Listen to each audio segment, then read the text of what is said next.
None of y'all have kids. I'm just curious. Here's what I need you to do. When I tell you this story, think about your kids. Think about your child coming home from a night out with their friends, laying down, going to sleep, feeling somebody come in the room and wake them and drag her out of bed, naked, forced on her knees with her hands over her head, begging for her life, begging for her hero, her father, me, wow, that couldn't be there. She was 5'3". She weighed 115 pounds. Bang! Dead. Gone. Why? Because Alexander Devonte Dickey, who was arrested 39 goddamn times, 25 felonies, was on the street. How about that? How good are we doing for our family? How good are you doing for your kids? He should have been in jail for over 140 years for all the crimes he committed. You know how much time he spent in prison? A little over 600 days in 10 years. He's only 30 years old. He was committing 2.65 crimes a year since he was 15 years old, but nobody could figure out that he couldn't be rehabilitated. Well, you'd have to put him in prison to see if he could be rehabilitated. Isn't that the idea of prison?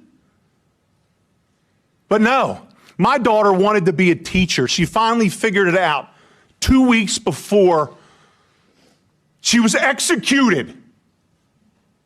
And I haven't heard a damn word from Byron Gibson in South Carolina. Not one word. 4 months, no communication. His biggest concern was that he was pissed off about my interview and how I made him look on the Fox News channel with Trey Gowdy. How pathetic is that? That we're letting our 22-year-old kid visiting friends. It's all she ever wanted to do was visit friends.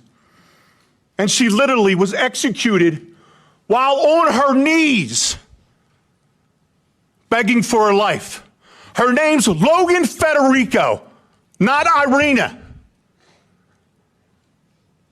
And you will not forget her. I promise you. You will be sick and tired of my face and my voice until this gets fixed. I will fight until my last breath for my daughter. You need to fight for the rest of our children, the rest of the innocents, and stop protecting the people that keep taking them from us. Please. You have the power.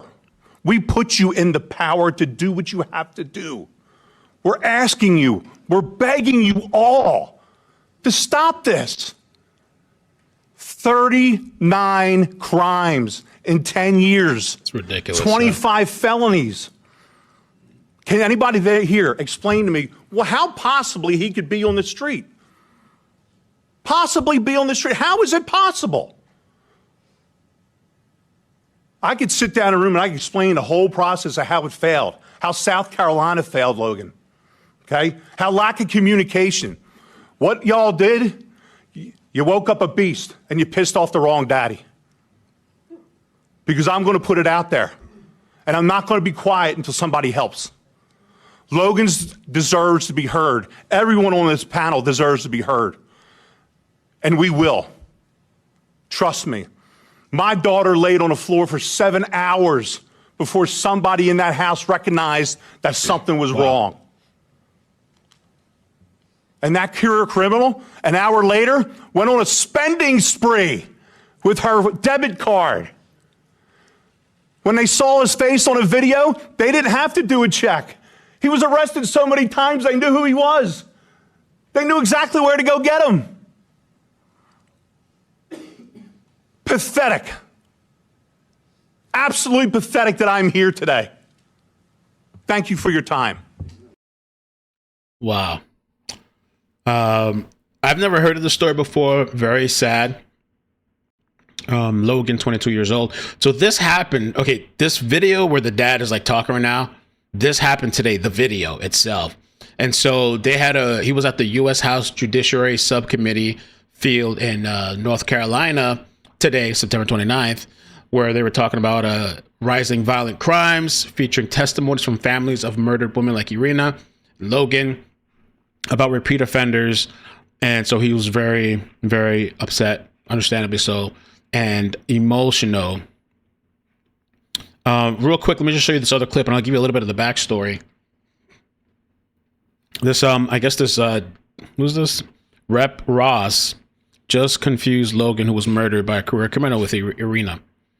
Long before this hearing, particularly. My daughter. This isn't Irina. Oh, I'm sorry. This is my daughter. I am so sorry. Okay? I am so sorry. This is Logan Federico. Thank you so much for. Yeah, he's pissed. I get it. I understand. Long before this hearing, particularly. My daughter.